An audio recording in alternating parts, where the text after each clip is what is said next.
The arrival. The sky over Earth darkened at noon. It was not an eclipse, nor a storm. It was something far worse.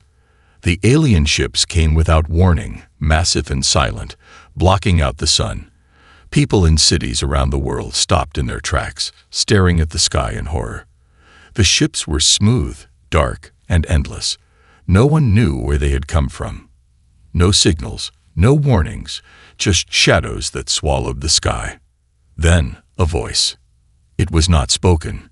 It was felt, deep inside the mind of every human on the planet. A cold, emotionless voice. We are the Zorath. Your world is now under our control. Surrender peacefully. Resistance is pointless. Your survival depends on your obedience. Panic erupted. People screamed, ran, and hid. Governments tried to respond, but communications were jammed. Military bases lost contact. Fighter jets sent to investigate vanished in the air. Missiles fired at the ships exploded before reaching them, as if space itself swallowed them whole. In every major city, blue columns of light appeared, stretching from the ships down to the streets. The Zorath were coming. The first contact. New York, London, Tokyo, Berlin. The same thing happened everywhere. The light columns touched the ground, and from them stepped the invaders. The Zorath were tall, their bodies covered in dark armor that moved like liquid metal. Their faces were hidden behind smooth, featureless masks. They did not walk. They floated inches above the ground, silent and terrifying. People tried to run. Some fought back. A man in Paris threw a brick at one of them. Before it could hit, the brick dissolved into dust. In Tokyo, a police officer fired his gun at them. The bullet stopped in midair, then dropped harmlessly to the ground. The Zorath did not react. They did not speak. They only raised their hands. And when they did, people froze, paralyzed by an invisible force. One by one, the humans collapsed, unconscious but alive. The Zorath were taking them. The last hope. Deep underground, in a hidden military bunker, a group of humans watched everything unfold on their screens. The world's most powerful leaders sat together in fear and disbelief. "This is not a war," one of them whispered. "This is an execution." General Carter, an old soldier with steel-gray hair, slammed his fist on the table. "No, we are not cattle to be taken without a fight. But how do we fight them?" A scientist asked. "They control gravity, energy, even time itself. Our weapons are useless." Carter's eyes narrowed. "There's always a way." He turned to a young intelligence officer. "What do we know about them?" "Not much," she admitted. "But," she hesitated. "But what?" Carter pressed. The officer took a deep breath. "There's one thing. The Zorath have conquered other planets before, but they never expected real resistance. Those who fought back, they confused them, slowed them down." Carter leaned forward. "So they don't understand how we fight." She nodded. "They expect surrender. They don't think like us. They don't expect us to be unpredictable." The general smiled, a slow, dangerous smile. "Then that's our advantage." He turned to his team. "Get me every hacker, every strategist, every unconventional mind we have. If we can't beat them with strength, we'll beat them with chaos. We'll show them why humanity survived for so long." The lights flickered. Outside, the ground shook. The Zorath were getting closer. Time was running out. But humanity was just getting started. The first strike. The Zorath thought it was over. They had paralyzed Earth's armies, silenced its leaders, and walked among its people like gods. Their technology was unmatched, their strategy flawless. In every conquest before this, resistance had been nothing more than a minor inconvenience. But Earth was different. The Zorath had made a mistake. They had underestimated humanity. A trap in the ruins. High above the Atlantic Ocean, a massive Zorath warship hovered, scanning for signs of resistance. It found none. Confident in their superiority, The aliens prepared to establish their first command center on Earth. The chosen landing site was an abandoned military base in North America. The Zorath descended, their dark figures floating above cracked pavement and ruined buildings. They moved in silence, scanning the area. Their leader, Commander Vethis, signaled his troops forward. The humans have fled. This location is secure. A low, crackling sound interrupted him. Static, coming from an old radio tower nearby. The Zorath turned toward it. Then, a voice. A human voice. "Welcome to Earth, you ugly bastards." Before the Zorath could react, the ground beneath them exploded. The first kill. Flames and smoke swallowed the landing site as hidden explosives tore through the alien formation. The Zorath who had been hovering now crashed into the ground. Their sleek armor dented and cracked. A few tried to rise, but before they could, the second wave of the attack began. Snipers, hidden in the remains of nearby buildings, opened fire. Not with normal bullets. Those had failed before. This time, they used something different. Electromagnetic rounds, designed to overload the Zorath's energy shields. The first shot struck a soldier square in the chest. Its shield flickered, then failed. A second shot followed, piercing through the alien's armor. The Zorath collapsed, their dark blood spilling onto human soil.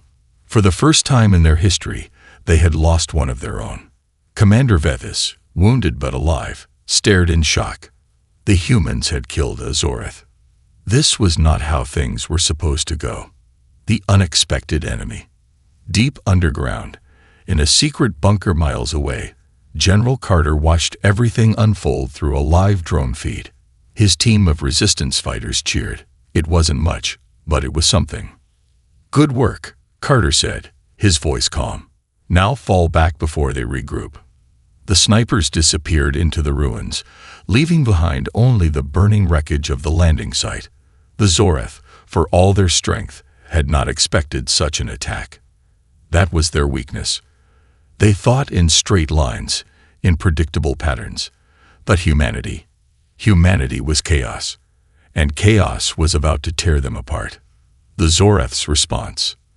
Back on the ship, Vethis trembled with rage. He had been sent to conquer, not to bleed. The humans had made their choice. "Burn the city," he ordered. Above, the massive warship hummed with power, its cannons shifting downward.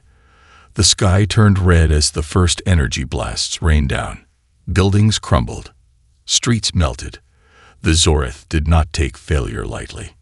But deep in the ruins, hidden beneath the chaos, humanity was already planning its next move. The war had begun. The hidden weapon.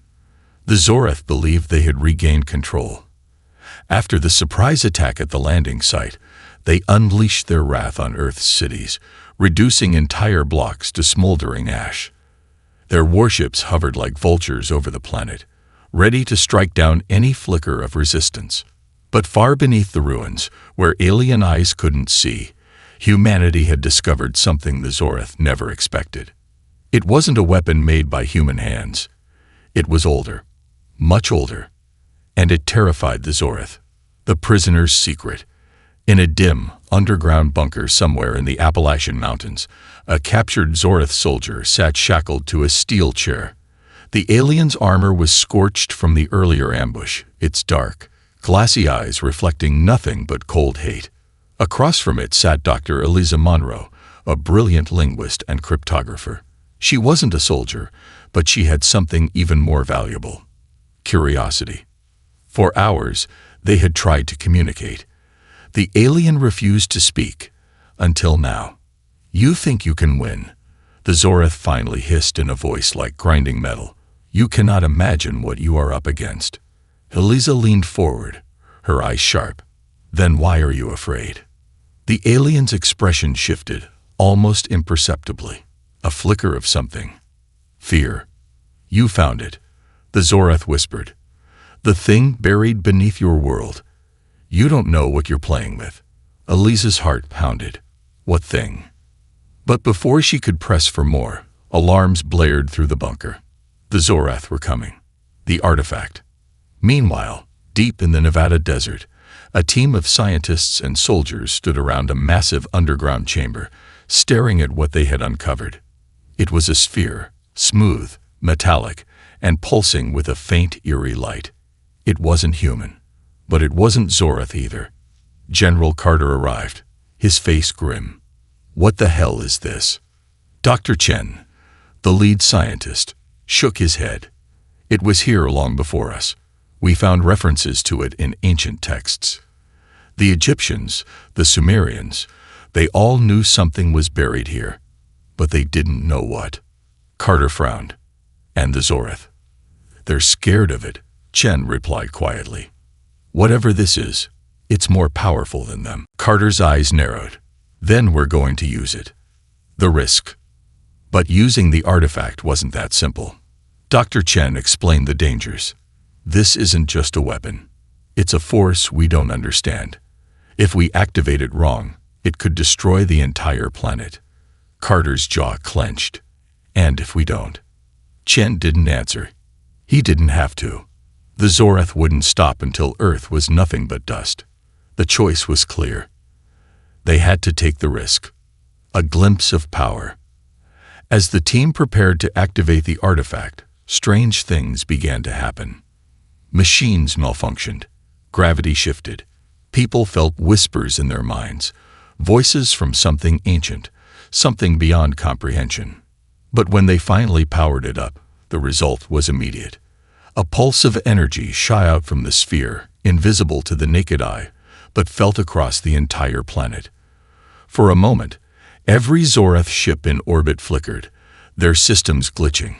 Their shields dropped for just a second, but it was enough. In that brief window, humanity struck back. Missiles and fighter jets targeted the vulnerable ships, taking out several before the Zorath recovered. It wasn't a total victory, but it was a message. Humanity had found a weapon the Zorath couldn't understand. And now, the real fight was about to begin. The turning point. The world should have been silent by now. By the Zorath's calculations, Earth was supposed to be nothing more than a smoldering rock, its people either enslaved or erased. That's how it had always gone before, planet after planet, species after species, all falling without true resistance. But Earth refused to die. The pulse that shook the sky, it started with a pulse. Not a bomb, not a missile, just a wave of energy from deep beneath the Nevada desert. To the Zorath, it felt like a ripple in reality itself. Their warships hovering in Earth's orbit flickered as systems glitched. Shields collapsed for mere seconds, but that was all humanity needed. In those seconds, Earth fought back. Hidden missile silos, long thought destroyed, came online. Fighter jets soared from underground hangars, targeting the vulnerable ships. Explosions lit up the sky like fireworks on a cosmic scale. For the first time in Zorath history, an invasion had stalled. And for the first time, the Zorath felt fear. A new kind of war. On the ground, the resistance moved quickly. General Carter coordinated guerrilla strikes from hidden bunkers. Civilians, farmers, even children joined the fight, not with advanced weapons, but with sabotage, traps, and raw determination. The Zorath couldn't understand it. Their technology was light years ahead, but humanity's tactics were unpredictable. Ambushes in crumbling cities, traps in forests, hacking into alien systems using nothing but scrap tech and human ingenuity. In one city, a group of teenagers disabled an entire Zorath patrol using nothing but stolen alien equipment and a city's old power grid.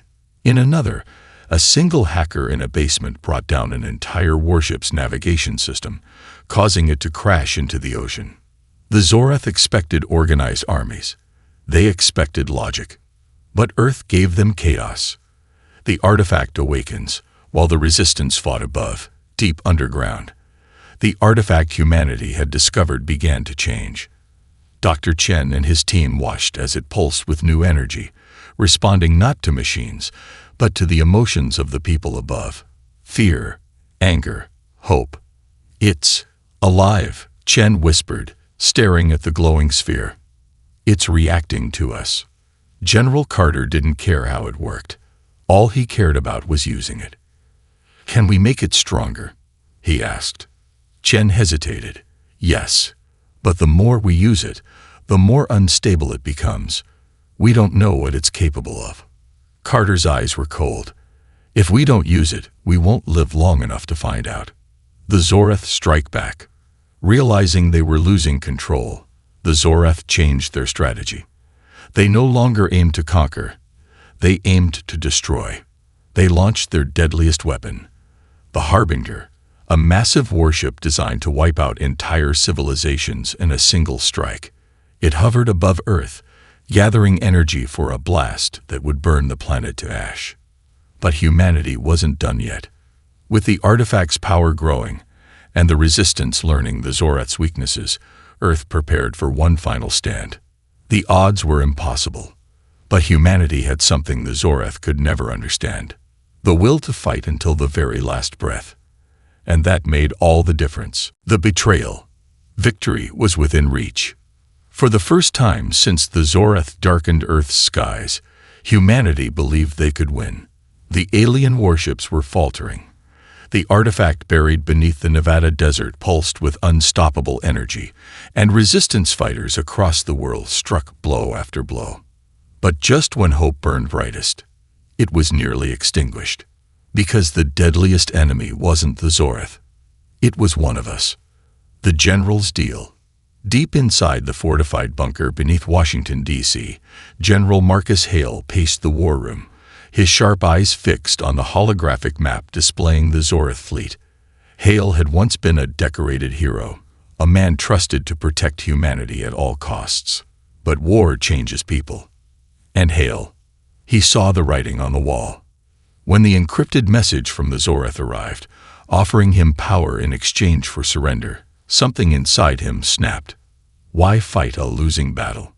The message hissed. You can lead. You can rule over your own kind. All we ask is for the artifact and your loyalty. For Hale, it wasn't betrayal. It was survival. The sabotage. While the world's resistance fighters planned their final assault on the Zorath's mothership, Hale made his move. Under the guise of securing the artifact, he led a trusted team into the underground chamber. But instead of protecting it, they planted explosives around the ancient sphere. Dr. Chen, who had spent months studying the artifact, confronted Hale. This will kill us all, Chen shouted, realizing too late what was happening. Hale's face was cold, expressionless. Better to kneel and live than to stand and burn. With a flick of his wrist, the charges detonated. The artifact's pulse faltered. Its light dimmed. The energy that had once given humanity a fighting chance now flickered like a dying star. The Zoraths returned to power. The effect was immediate. In orbit, the Zorath felt the shift. Their ships stabilized, shields reactivated, and weapons powered back to full strength. The Harbinger, their doomsday vessel, began charging its main cannon again, ready to obliterate Earth in one strike. Commander Vethis smiled for the first time since landing on this stubborn planet. The humans had broken themselves. Or so he thought. The resistance rises again. When General Carter and the rest of the resistance learned of Hale's betrayal, the news hit like a hammer. The artifact, their greatest weapon, was failing. Their enemy was stronger than ever. But something strange happened. Instead of crumbling in fear, humanity grew angrier. Carter stood before his weary, bloodied fighters. They think this is over, he growled, his voice a low rumble. They think one traitor can break us, but humanity has faced worse. We've faced extinction, famine, war, and plague. He raised his fist, and we are still here. Across the world, from the ashes of destroyed cities to the deepest underground bunkers, humanity answered his call. The betrayal didn't divide them, it united them. Because now it wasn't just about survival. It was about revenge. The spark of hope. Back in the ruined Nevada bunker, Dr. Chen and a small team of engineers worked frantically to revive the damaged artifact. It was unstable, dangerous. But there was a chance. A small spark of light flickered from the cracked sphere. It wasn't much, but it was enough to make Chen whisper, "We're not done yet." The final battle was coming. And this time, humanity had nothing left to lose. The last stand. The sky burned red as Earth stood on the edge of annihilation. Above, the Harbinger, the Zorath's colossal doomsday ship, hovered like a vulture, its main cannon charging for the final planet-killing shot. The ground trembled as smaller warships rained fire on the last human strongholds. The artifact, humanity's only hope, lay cracked and flickering deep beneath the Nevada desert. The betrayal of General Hale had nearly sealed Earth's fate. But humanity wasn't finished. Not yet. The plan that shouldn't work. In a hidden command center beneath the Rocky Mountains, General Carter stared at a holographic map filled with red, enemy forces closing in from every direction. The situation was hopeless. But Carter wasn't a man who believed in surrender. "We've got one shot," he said, turning to the ragtag group of soldiers, engineers, and civilians gathered around him. "We hit the Harbinger from the inside." A murmur of disbelief rippled through the room. The Harbinger wasn't just a ship, it was a fortress, protected by impenetrable shields and guarded by an army of Zorath soldiers. But Carter's eyes burned with determination. "They think we'll attack them head-on, but we're not going through the front door." He pointed to the artifact, now stabilized just enough to emit a faint pulse. "We're going to use this to sneak into the belly of the beast." The plan was insane, but insanity had worked before. Using the artifact's unstable energy, Dr. Chen managed to create a temporary rift, an unstable wormhole that could transport a small team directly onto the Harbinger. It was risky. The portal could collapse at any moment, stranding them inside the most dangerous ship in the galaxy. But it was their only chance. A team of 12 was chosen. Soldiers, scientists, and even a former Zorath defector who had turned against their own kind after witnessing humanity's resilience. As the portal flickered to life, Carter looked at his team. "This is it. We're not just fighting for Earth. We're fighting to show them what it means to be human." One by one, they stepped through the portal. The heart of darkness. The inside of the Harbinger was a nightmare of alien architecture. Cold metal walls pulsing with sickly green light, corridors twisting like the veins of some monstrous creature. The air hummed with energy, and the distant sound of Zorath soldiers echoed through the halls. But the human team moved fast, guided by stolen schematics and sheer determination. Their target, the ship's core, the energy source powering the doomsday weapon. They fought their way through patrols, using a mix of human ingenuity and alien technology. Makeshift EMPs, hacked Zorath weapons, and good old-fashioned explosives cleared their path. But the closer they got to the core, the more dangerous it became. The cost of victory. Reaching the core wasn't enough. They had to destroy it from within. But the core was protected by an energy field that couldn't be breached with conventional weapons. The only way to overload it was to use the artifact's unstable energy. But there was a catch. The artifact had to be manually activated from inside the core chamber, and the person who did it wouldn't make it out alive. A heavy silence fell over the team as they realized what had to be done. General Carter stepped forward, but before he could say a word, Dr. Chen stopped him. "I'll do it," Chen said quietly. "I built this thing. It's only right I finish it." Carter stared at him for a long moment, then nodded. As the rest of the team fought their way back toward the portal, Dr. Chen entered the core chamber alone. The artifact pulsed in his hands, growing brighter with each step. He thought about the people he was saving. The children who might grow up free, the families who might live without fear. With a final breath, he activated the artifact. The explosion heard across the stars. The Harbinger trembled as its core overloaded. Alarms blared in an alien language, and for the first time, the mighty Zorath ship began to fracture. The human team barely made it back to the portal before the entire vessel erupted in a blinding explosion that lit up Earth's sky like a second sun. On the ground, people looked up and saw the impossible. The Harbinger was gone. The Zorath fleet, leaderless and disoriented, began to retreat. Humanity had won. But victory came at a cost. The aftermath. In the days that followed, Earth began to rebuild. The skies were clear again, but the scars of war remained. Cities lay in ruins, and millions had been lost. But humanity had proven something to the universe. They could not be conquered. And somewhere in the vastness of space, the surviving Zorath carried a message back to their empire. Never underestimate Earth, because humanity had taught them a lesson they would never forget. The lesson: the sky was quiet. For the first time since the Zorath arrived, there were no shadows blotting out the sun, no alien warships hovering like harbingers of doom. The remains of the Harbinger, the Zorath's most powerful weapon, floated in Earth's upper atmosphere, a shattered reminder of a battle that should have been impossible to win. But humanity had done the impossible, and the universe was about to learn why. The retreat. The surviving Zorath ships, leaderless and disoriented, scattered across the stars like insects fleeing a fire. The species that had once believed themselves invincible had tasted fear, real fear, for the first time in their history. Inside the fractured command vessel of the Zorath fleet, Commander Vethis, one of the few who survived Earth's uprising, recorded a message that would echo across the galaxy. Earth is not like the others. Their weapons are crude. Their technology is primitive. But their spirit, their refusal to die, it is unmatched. He paused, his alien eyes reflecting the wreckage of what was once the most powerful fleet in the universe. They are dangerous. Earth rebuilds.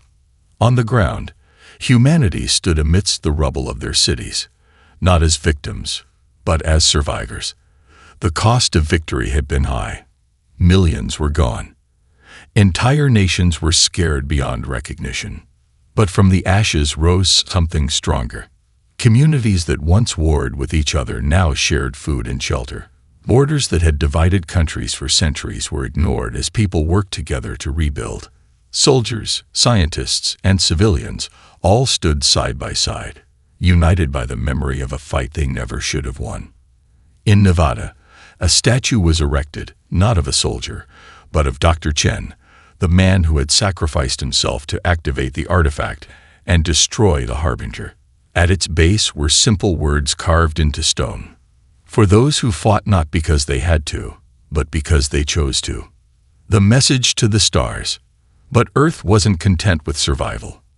They knew the Zorath would return one day, or perhaps another species would come, thinking humanity had just been lucky. The galaxy was vast, and Earth's victory wouldn't remain a secret for long. So, humanity sent a message of their own.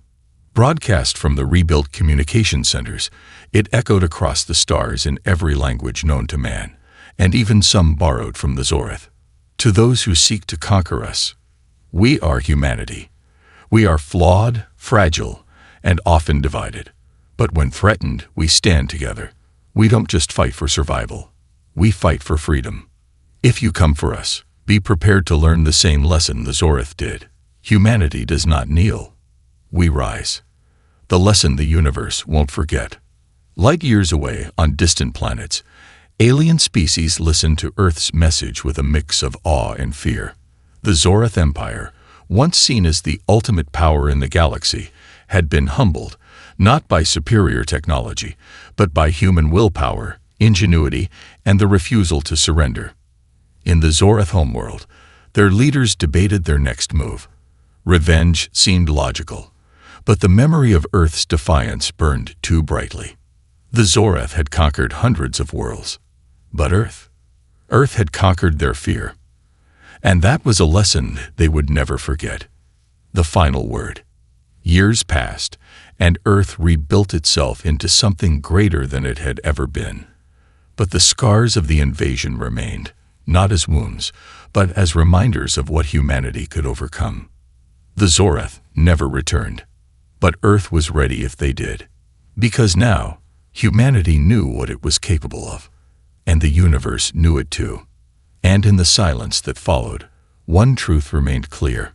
You can invade their land, you can shatter their cities, but you can never break the spirit of humanity.